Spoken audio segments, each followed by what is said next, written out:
Hello student, welcome to our channel RPS. Hello students, आज का topic है आपका, चल रहा था आपका चैप्टर मैग्नेटिक इफेक्ट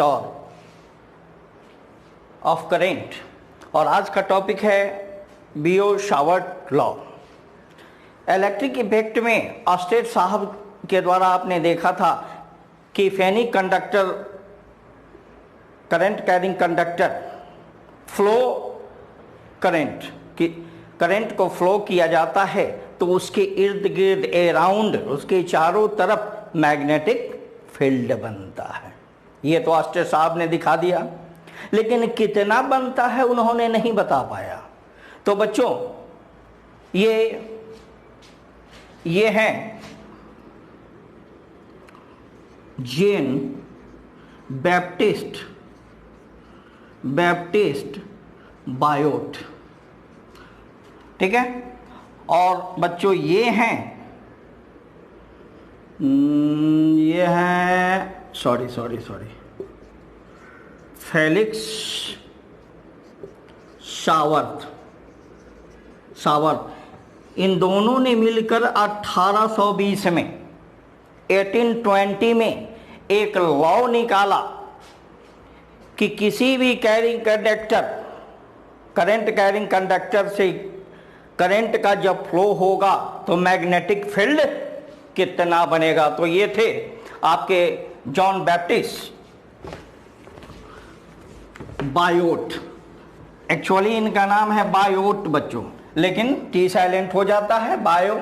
और चूंकि दोनों मिलकर इस लॉ को बनाया था, इसलिए कहा गया बायो-सावर्त लॉ, ठीक है। इनसे मैंने कहा कि भाई बायोट एंड सावर्त चाचा, ये बता कि ये एक्स वाई कोई कंडक्टर है, इस पी पॉइंट पर इसके द्वारा कितना magnetic r distance, r vector है ये distance, r vector, p point पर कितना मैग्नेटिक फील्ड बनेगा when current i is flow in it, ठीक है। We consider a conductor x y, i current flow in it, current i flow in it, let P a point where magnetic field at this point, इस point पर magnetic field बनेगा। तो हमने कहा कि पूरे कंडक्टर के द्वारा चाचा यहाँ कितना मैग्नेटिक फील्ड बनेगा। तो बायो और सावर्त चाचा ने क्या कहा जानते हो कि नहीं, मैं केवल एक छोटे से लेंथ के लिए तुमको दे सकता हूं, ये डीएल लेंथ के लिए मैग्नेटिक फील्ड यहां कितना बनेगा मैं बता सकता हूं। मैंने कहा कि बस आप इतना का बताओ, मैं इसका इंटीग्रेशन कर दूंगा, टोटल लेंथ का हमको मिल जाएगा। तो उन्होंने डीएल के द्वारा यहां पे बताया क्या कि डीबी बनेगा। मैग्नेटिक फील्ड क्या बनेगा बच्चों? DB, small length, DL is small length. ये डीएल क्या है? स्मॉल लेंथ, जिस तरह पॉइंट चार्ज आपने देखा था स्मॉल। डीबी क्या है? Small magnetic field, small magnetic field बनेगा।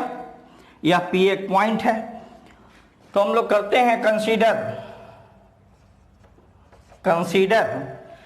एक्स वाई, है ना, consider x y, consider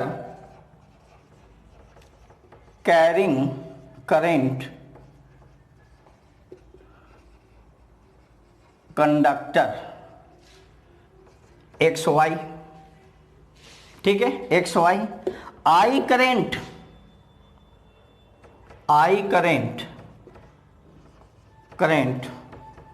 flow in it, i current flow in it, इनके अंदर से आई करंट फ्लो हो रहा है। अब बच्चों P is a point, P is a point, P एक पॉइंट है where magnetic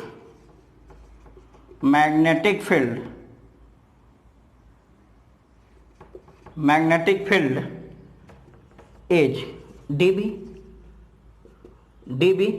due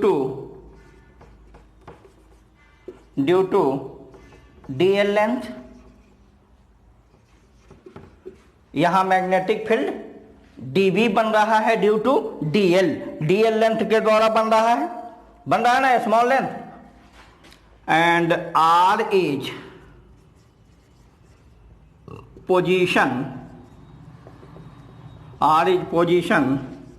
vector. r क्या है? पोजीशन वेक्टर है। किसका?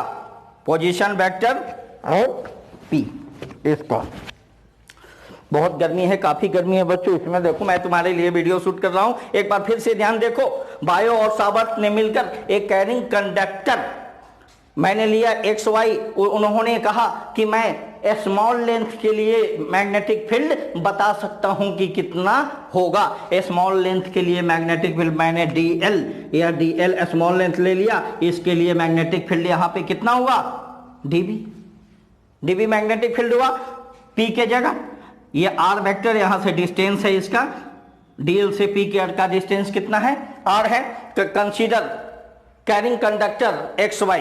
हम लोग XY कंडक्टर पर, सुचालक पर विचार करते हैं जिसमें I करंट प्रवाहित हो रहा है। भैया हिंदी वाले ध्यान देना, हिंदी वाले, I करंट प्रवाहित हो रहा है। dB a point where magnetic field P is a point. P एक ऐसा पॉइंट है जहां मैग्नेटिक फील्ड विद्युत चुंबकीय क्षेत्र कितना है? dB है। और R क्या है? पोजीशन वेक्टर है। ठीक है, इसको नोट कर लिया, छाप लिया? छाप लो, चल छाप लिया, कोई बात नहीं, मिटा दे। अच्छे बच्चे हो तुम लोग। चलो, तो according to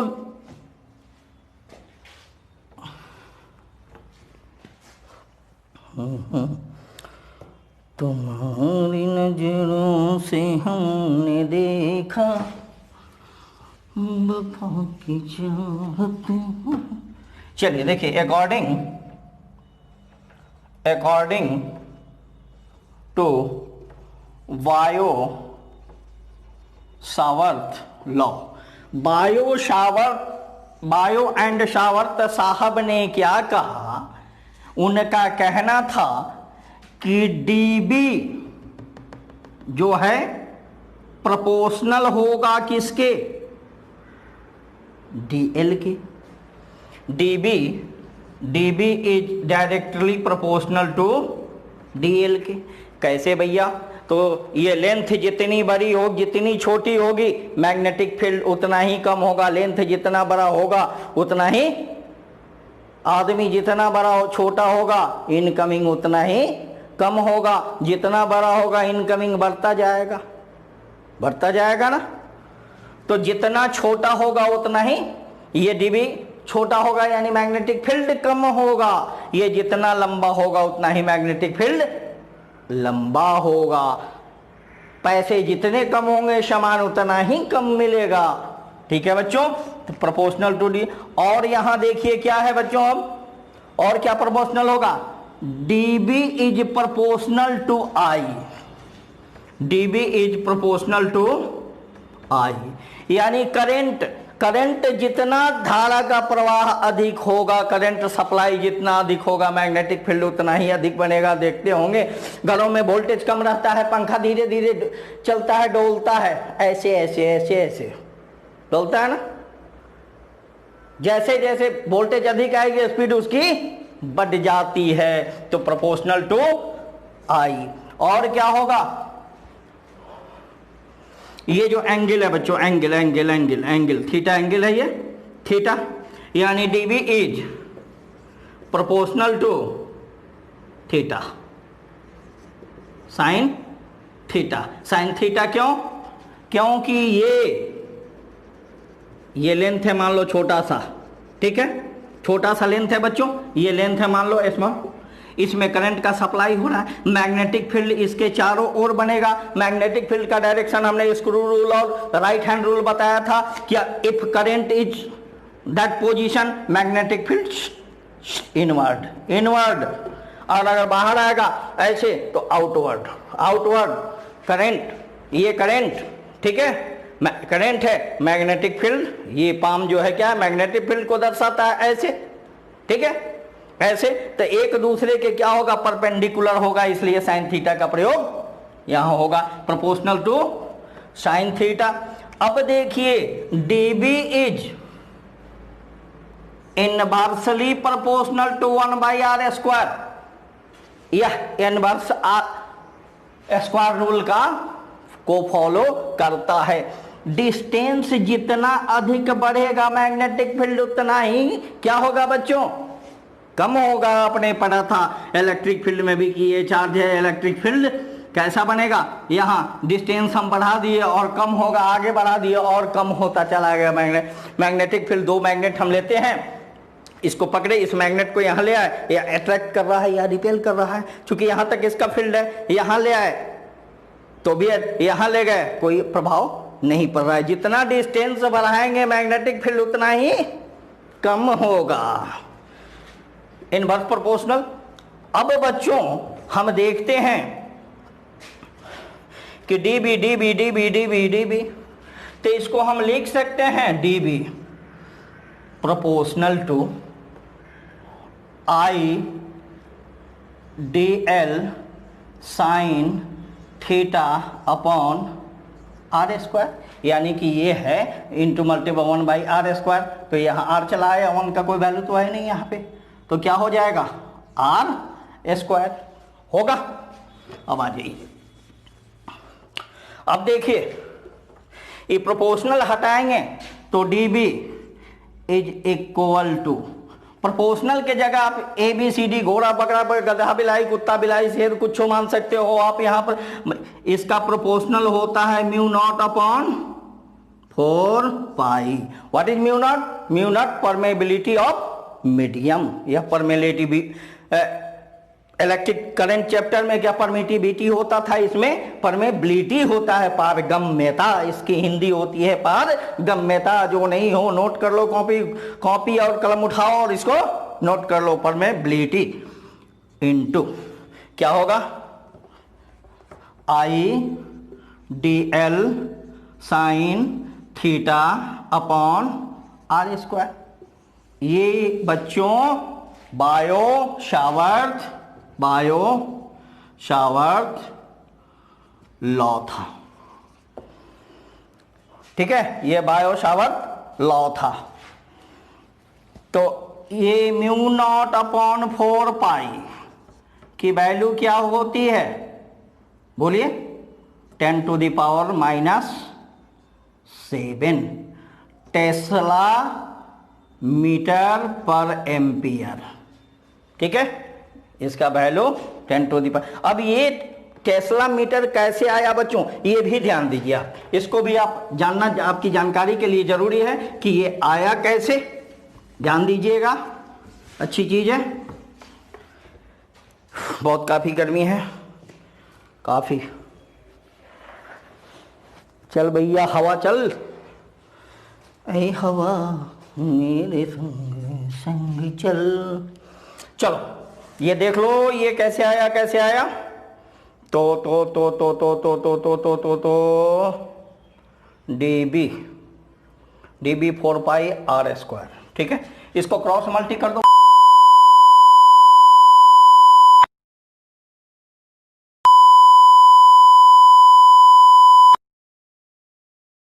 m μ0 I dl sine theta is equal to कितना, dB 4πr²। अब μ0 की वैल्यू हम निकालेंगे तो ये कहाँ चला जाएगा बच्चों, इसके बटा में आ जाएगा, आ जाएगा I dl साइन थीटा, ठीक है। तो dB मैग्नेटिक फील्ड, dB के लिए क्या हो जाएगा बोलिए, मैग्नेटिक फील्ड का क्या होता है? टेस्ला। ये तो गया, ये डिस्टेंस था, आर डिस्टेंस था, इसके लिए क्या होगा? मीटर स्क्वायर होगा या नहीं होगा? बोलिए।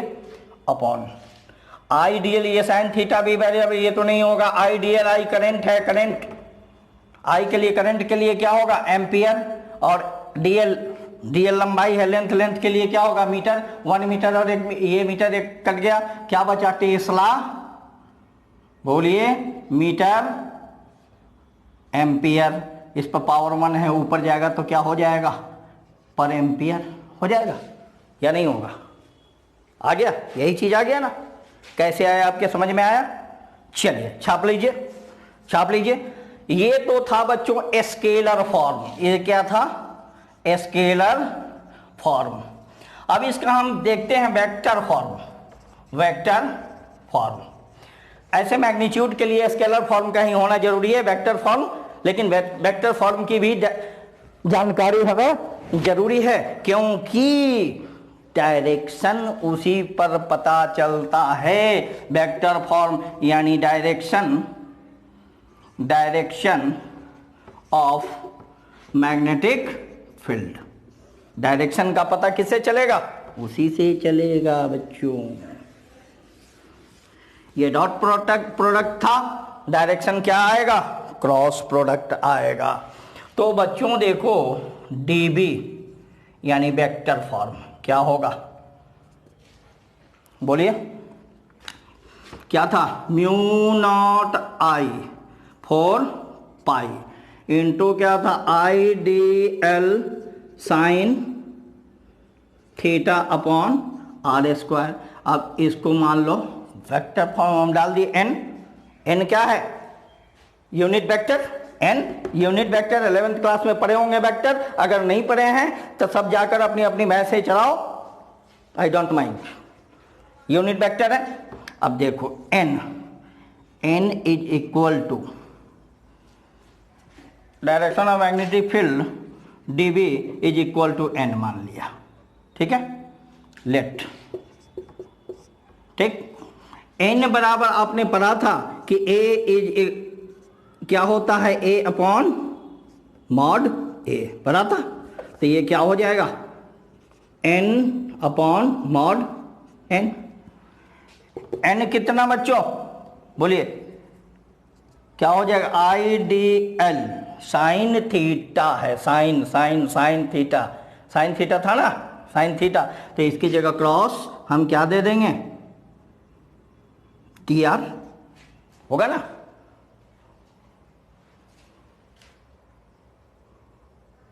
अपॉन, बोलिए, I D L R sine theta. ठीक है, नोट कीजिए, नोट कीजिए, नोट कीजिए, नोट कीजिए। नोट कर लिया? नोट कर लिया? ये आर जो, अरे यार क्या सोच रहे हो, ये आर वेक्टर था, वेक्टर था ना, वही आर, आर साइन थीटा। ठीक है, चलो अब देखिए, mu naught upon 4 pi into I D L sine theta upon are square multiplied by N का वैल्यू कितना? I D L cross R upon I D L R sine theta. I D L sine theta गोल हो गया कि नहीं हुआ?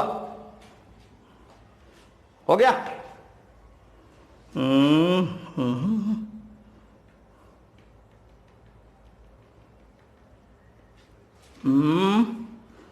Video दिखाई दे रहा है बच्चों? चलो, नोट कर लिया आपने? नोट किया? चलो नोट कर लिया। तो अब क्या बचा यहाँ? डी बी वेक्टर फॉर्म में म्यू नॉट अपॉन 4 पाई और i D L cross r है ना, अपॉन यहाँ आर स्क्वायर, यहाँ आर स्क्वायर, तो क्या हो जाएगा? आर का Q, that is form of vector form, vector form. ये रहा बच्चों आपका वेक्टर फॉर्म। अब बायो सावर्त लॉ आपने समझ गया होगा। आई होप कि आप लोग सभी बच्चे समझ गए होंगे। एक बार फिर से मैं दोहरा देता हूं इसको। देखिए ये x y current carrying conductor था, यहां से आर डिस्टेंस पर पी कोई पॉइंट था, ये आर वेक्टर है, ठीक है। यहां पे उन्होंने बताया कि डीबी होगा किसके वजह से, ड्यू टू डीएल। डीएल एक स्मॉल लेंथ है, स्मॉल लेंथ था डीएल, इसके वजह से। तो उन्होंने कहा कि dB is proportional to dl, यानी डीएल ये लेंथ जितना बड़ा होगा उतना ही मैग्नेटिक फील्ड बड़ा ज्यादा होगा, ये कम होगा मैग्नेटिक फील्ड कम होगा, एक दूसरे के प्रोपोर्शनल था। तो हमने क्या बताया था, इसको मिटा दें हम, नीचे नीचे मिटा दें। चलिए इसको शॉर्टकट 1 सेकंड में समझ लीजिए, 1 सेकंड में, 1 सेकंड में, 1 सेकंड में। ये क्या बताया था, dB is proportional to DL, DB is proportional to I, यानी करंट जितना होगा उतना ही ये होगा, ये करंट कम होगा तो इतना भी ये भी कम होगा। और क्या प्रोपोर्शनल बताया था, dB is proportional to theta, ये एंगल पर भी निर्भर करेगा। अब उसके बाद बोलिए, dB is inversely proportional to 1/r²। ये सारे प्रोपोर्शनल को हटा के डीबी बराबर क्या हुआ, इसके लिए कांस्टेंट डाल दिया गया। कांस्टेंट कितना था, μ0/4 पाई, यानी कि आई dl sine theta upon r²। यही ना था बायो सावर्त लॉ। सभी बच्चे लगभग समझ गए होंगे। नोट कर लो, नोट कर लो, छाप लो, छाप लो, छाप लो। ठीक है, बहुत अच्छा, बहुत अच्छा। तो ये था आपका बच्चों बायो सावर्त लॉ। इसके बाद नेक्स्ट वीडियो में हम आपके पास लेकर आएंगे magnetic field due to a straight carrying conductor wire. एक लंबे कैरिंग कंडक्टर वायर के द्वारा मैग्नेटिक फील्ड कितना होगा। ठीक है, तब तक के लिए अगले वीडियो का इंतजार करें। अभी काहे को बैठो, जाओ खाओ पियो यार, आम का सीजन है, खाओ, मैं भी जा रहा हूं, बाय।